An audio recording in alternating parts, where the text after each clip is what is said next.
Madinat Jumeirah Living, and I'm standing here just seconds behind the Burj Al Arab herself, the world's first 7-star hotel. And the Madinat Jumeirah Living here has just gone from strength to strength. So the first residents have moved in here to the first buildings, and just in front over there is the ocean and the Burj Al Arab and the famous Madinat Jumeriah Souq. But we've just had another launch where 1 bedrooms went from 1.39 million, 2 bedrooms from 2 million, 3 bedrooms from 3.49 million, and 4 bedrooms from 10 million. And so you can see the development of this phenomenal, beautiful Arabic style city is the Madinat Jumeirah Living. The construction is going ahead on the future developments, the future launches here, just minutes behind the Burj Al Arab. And I'll actually show you the Burj Al Arab so you actually can believe me. There you are, there's the Burj Al Arab. Okay, so a lot of people want these units because of the location.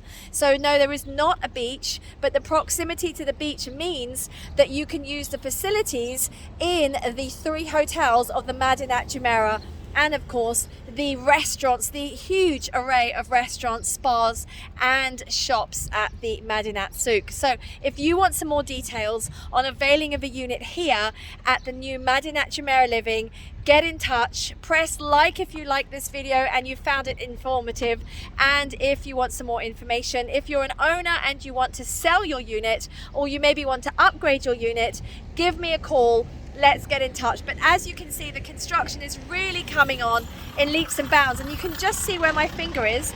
That is actually the tip of the Mall of the Emirates. You know, the mall where the ski slope is? So you can get a feel for this part of the land. It's just